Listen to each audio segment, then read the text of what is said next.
Na ndiko basi kabla ya sikukuu ya Pasaka, Yesu hali akijua ya kuwa saa yake imefika atakayotoka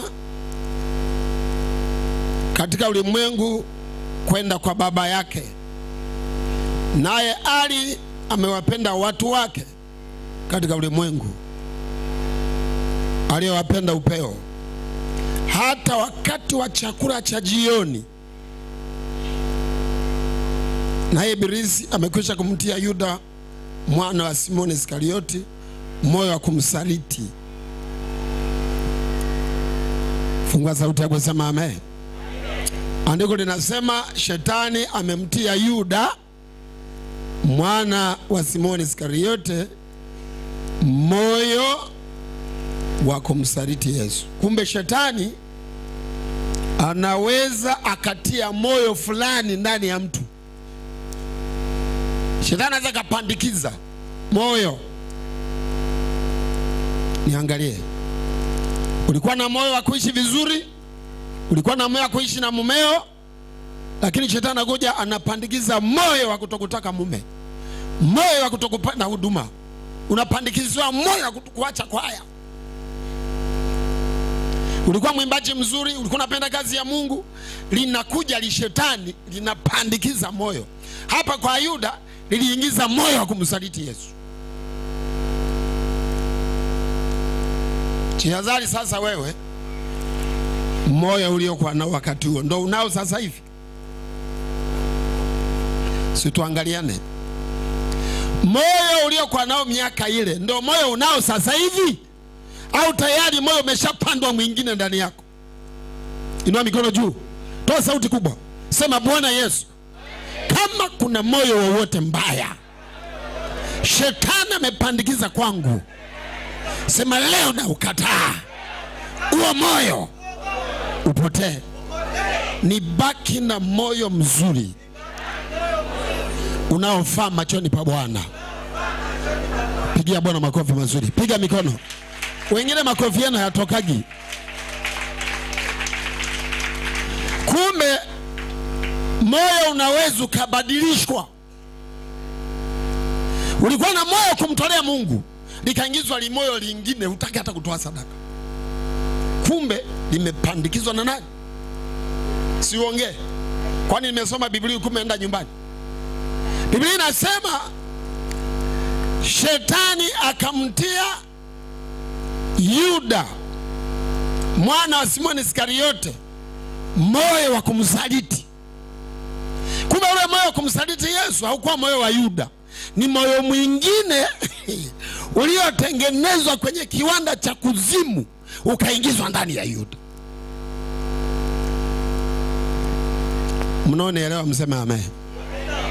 Mbona sauti utoi? Sema amen. Sasa twende pamoja, hatutaki kuzunguka sana kutafuta ujumbe tupite Sengerema tukatokea Igaragalilo. Tunaenda short wave. Moyo ulionao wewe sasa hivi ni ule moyo uliokuwa nao siku zote, au umeshaingizwa moyo mwingine? Alikuwa na moyo wa uvumilivu, alikuwa na moyo wa kumjua Mungu, lakini baadaye shetani akapandikiza moyo.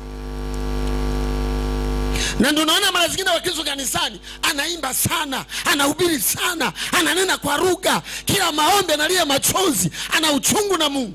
Miaka 3 baadaye moyo unasarwa mwingine, anaanza kutukana na mchungaji, anaanza kutukana na wazee wa kanisa, anaanza kutukana na madhabahu, anaanza kwanza, ningelijua kwanza mimi hata hivyo sikujua kama wewe mwanaume ulinioa huko hivi, nisingeolewa na wewe. Moyo umeanza mwingine. Shika mkono jirani yako, mwangalie usoni, mwambie naona moyo mwingine wewe. Wote mmekutana milioni mingine hamuambizani. Mbona umebadilika? Nini kimeingia? Moyo mwingine. Shetani bwana, achana huyo kiumbe, ni hatari. Anaweza kakutembelea pole pole, yani anakufanyia operation tena kwa ganzi, Hautajua saa ngapi ulibadilishwa moyo. Inua mikono juu. Tamka kwa nguvu. Sema nimekataa kubadilishiwa moyo kwa jina la Yesu Kristo. Nibaki na moyo ule ule ambao Baba aliweka ndani yangu. Shusha mikono. Na utaka kujua mtu moyo umeshaanza kwenda, anaweza kamaliza ibada hajasema amen. Unasikiliza tu. Yaani unajua kuna mtu kanisani sio kwamba yuko anaabudu, yuko anakosoa. Yaani ibada tangi naanza mpaka inaisha ni kukosoa. Waimbaji wakicheza anasema unaona vile cheza vibaya. Unaona? Ukiita sadaka sasa unaona kazi ni kuita hela. Yaani yeye yumo ndani ya kanisa ni kwa makosoa. Moyo umeharibika huo. Moyo umeenda mwingine sio huo. Moyo wako umebadilishwa. Haukuwa na moyo wa ugomvi ndani ya nyumba yako. Haukuwa na moyo wa kuibia watu. Haukuwa na moyo wa kudhulumu waliokukopesha hela. Moyo umebadilika. Nani amebadilisha moyo? Leo nataka moyo wa Mungu urudi ndani yako kwa jina la Yesu. Moyo uliojawa na Mungu. Wenye roho wa Mungu wapige kelele waseme amina. Haiwezekani moyo ubadilike sipo mioyo inapobadilishwa hapo. Sema amen. Kwani ugomvi mwingi kwenye ndoa unatoka kwenye nini?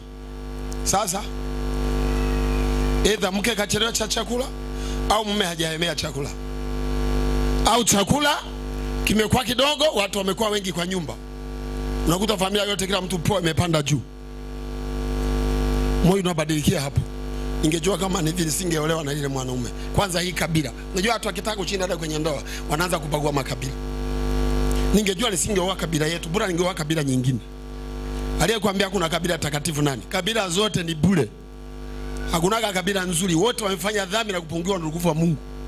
Si ukajidanganye tu kuna kabila nzuri, hata ya kwenu ndio wachawi kabisa kuliko zingine. Sema amen. Sema amen. Hao siju kadanganywa, wao unajua bora ungeoa sio. Hakuna. Wote wamefanya nini? Dhambi. Na dhambi ni ile ile. Kama sio walevi basi wanaroga. Kama warogi basi ni wezi. Dhambi ni dhambi. Inua mikono juu. Tamka kwa nguvu. Toa sauti kama mtu aliye hai. Wewe sio marehemu. Sema Bwana Yesu. Kama nimebadilishwa moyo, naomba leo rejesha moyo wangu. Moyo unaokupendeza wewe. Ondoa moyo wa ibilisi uliopandikizwa kwa mamlaka ya giza. Sema nimekataa moyo wa kuzimu. Paza sauti jamani. Ongeza sauti mwanaume. Sema Baba, rejesha moyo wangu ule unaokupendeza wewe. Moyo usio kusariti. Moyo usioenda vibaya na wewe. Kwa jina la Yesu hai. Piga kelele sema amen. Haleluya. Wengi wakati ulikuwa binti ulikuwa na moyo mzuri. Ulipoolewa ukazaa watoto wazuri, moyo ukafanyaje? Kabla hujaoa ulikuwa kijana mzuri, ulikuwa na moyo mzuri. Ulipooa moyo umebadilika. Wakati hujapata hela ulikuwa kijana mzuri, ulikuwa kijana yani unaelewa. Kabla hujapata hela, tangu ulipoanza kushika 200,000 moyo ulibadilika.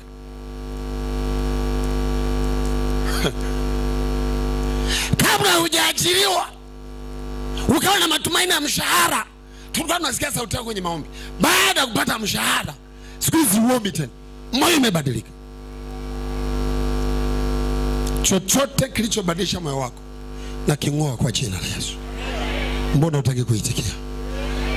Amekuwa mchawi, moyo umebadilika. Kuna moyo wa mchawi, moyo usio na huruma, moyo wa kuua, moyo wa kutesa wengine, moyo mbaya. Ukichambua kwenye Biblia kuna aina nyingi ya mioyo. Kuna moyo wa kiburi, kuna moyo wa majivuno, kuna moyo wa dharau, lakini kuna moyo uliopondeka. Sasa mimi naongea na wewe peke yako, siongee na jirani yako, naongea na wewe. Nina wasiwasi na moyo wako. Shika mkono jirani yako, mwangalie usoni, mwambie mhubiri amesema hivi, ana wasiwasi na moyo wako, maana zamani haukuwa hivyo. siku hizi wewe sio huyo tulejua tunamfahamu. Zamani hata kupiga simu yako unapokea. Siku hizi watu unapiga simu unaiangalia tu, unaikemea. Ashindwe wewe anayenipigia. Sasa ulinunua simu ya nini? Unajua kutokupokea simu ya mtu anayekupigia, unajua ni dhambi. Yaani wewe una simu mkononi, mtu anakupigia, namba unaiona, na unajua huyu ananipigia ni mzee William. Upokei. Hiki kinachofanya usipokee ni moyo mbaya. Unaachaje kupokea simu ya mtu? Wewe unajua nakupigia kwa nini? Kama Mungu kamtuma kutumia hela, nataka hakiki namba ndio azitume. Hafu upokei. Kwa sababu kichwa chako kimejaa mapepo. Yanayosema huyu anataka kuniomba hela, huyu ananipigia anataka nini? Mbona ana kisebengo kisebesebe sitaki upokea. Wewe ni mbaya. Pokea simu ya mtu. Mwambie jirani yako. Mwambie pokea simu ya mtu. Mshike mkono. Mwambie mtu hata kama anakudai hela akakupigia simu, pokea simu yake. Akikwambia hela, mwambie natafuta. Sema amen. Mbona uitiki sema amen? Wale msiopokea simu za wenzenu semeni amen.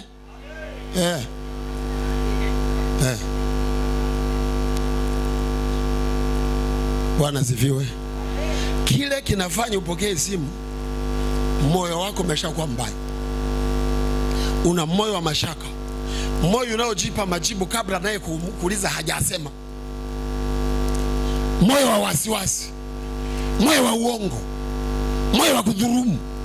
Moyo wa kutapeli. Moyo mbaya tu. Inua mikono juu. Inua, anakuja hapo lipo na kutembelea, anakuja. Sema Bwana Yesu, ondoa moyo mbaya ndani yangu.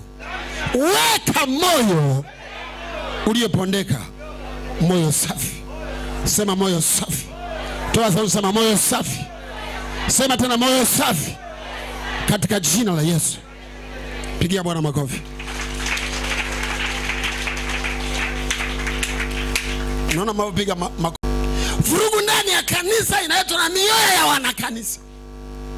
Vurugu zilizoko kwenye ndoa zinaitwa na mioyo ya wanandoa. Mioyo yao ikianza kuharibika, wana mioyo ya vinyongo, mioyo ya roho mbaya, mume na mke, vurugu hazitaisha. Vurugu zinaletwa na mioyo mibaya. Ukianza kuwa na moyo mbaya, hakutatulia. Hakutatulia na kwa unawaza kufanya mabaya tu. Hupendi wenzako, hutaki mwingine apate, hutaki mwingine apate afya. Ukisikia mtu anataka kuolewa, moyo wako hautaki. Ukisikia mtu amezaa, ukisikia mtu anabeba mimba, wewe unaumia, moyo wako mbaya. Ukisikia mwingine ameanza biashara, wewe unajaa wivu, moyo mbaya. Acha roho mbaya. Acha moyo mbovu. Acha moyo wa kishetani. Acha moyo wa kuzimu. Acha moyo wa ugomvi. Acha moyo wa udhulumati. Acha roho mbaya. Naongea na wewe. Na sikuhurumie na kuambia kwa Kiswahili na unaelewa na unasikia. Hata kinyamaza yanaingia hivyo hivyo. Sema amen. Tuweza kusema amen. Amen. Wewe unafikiri kazi ya Mungu inakwamishwa na nini? Wakristo walioko ndani ya kanisa, mioyo yao korosho. Kumwambia ndugu tuwe mfuko wa simenti hata tutengeneze hapa korosho kamruhusu kutoa sadaka ya ujenzi. Toa sadaka ya ujenzi, mchungaji anakula hela zetu kula. Stop. Yani unajipa majibu ambayo sio yenyewe. Halo? Wao unafikiri kinachozuia watoto waende shule, wazazi wasomeshi kwa nini? Mioyo ya wazazi wao mibovu. Unakuta mtu ni mama ana roho mbaya kwa mwanae, hataki mtoto asome. Pumbavu huyu mama. Mama pumbavu hasomeshi watoto. Baba pumbavu apeleka watoto shule. Tukuhurumie kwa nini? Wewe unazaa huwezi kusomesha, kwa nini uzaa? Acha kuzaa kama utapeleka shule. Acha. Ukishazaa peleka shule nzuri. Unafikiri kuzaa ni kama kulima matuta? Unazaa tu afu kusomesha uwezi. Kwa nini? Ukizaa kabiliana na shule. Biblia inasema wale wapumbavu 5 walitoa taa bila mafuta. Mtu akianza kuwa mpumbavu anataka mambo yaende bila yeye kuweka mkono wake. How comes? You must be responsible. Lazima wajibike. Lazima wajibike. Fungua sauti yako, sema amina. Wewe hautanipenda, sema amina. Yaani mimi unaweza usinipende, it's okay, no problem. Mimi nishapendwa na mama mzazi, nikapendwa na Yesu, nikapendwa na mke, au watatu wanatosha. Wewe hata usimonipenda tutaenda hivyo hivyo. Sasa shida iko wapi? Upendo wa watu watatu tunatosha. Mama, Yesu, mke wanatosha. Wewe sasa mchungaji mimi simpendi, ni mweusi, ni yako hayo. Mchungaji anaongea sana, anakula sadaka, wewe unajisumbua. Hata bila yako nakulaga. Kwa nini nimeanza kuishi leo? Kabla sijakutana na wewe nilikuwa naishi na nilikuwa nakula, na nilikuwa nakula vizuri. Nilianza kula kuku kabla sijakuona wewe. Nilianza kupanda gari na ndege sijakuona wewe. Nilianza kuvaa suti kabla wewe hujaja. Kwa hiyo sijaanza na wewe. Kwa hiyo unajisumbua wewe. Hautanipenda maana leo tunakaangana mchana kweupe. Si unajua Jumapili tukuonana. Kwa hiyo leo ninapigwa mpaka saa 1. Tunafidishia ile ya Jumapili wewe ukuja.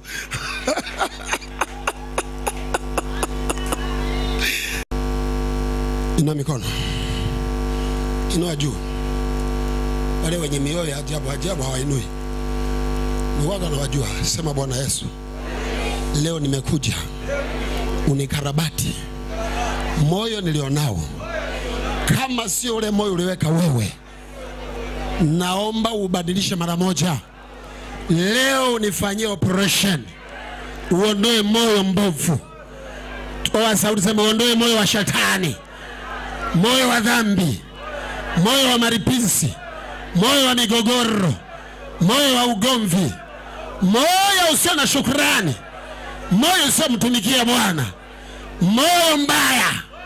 Paza sauti, sema Baba, uondoe huo moyo, niumbie moyo safi. Kaza ulimi, inua sauti. Bwana wewe, acha kujihurumia, toa sauti, sema niumbie moyo safi, moyo unaokupendeza wewe. Baba,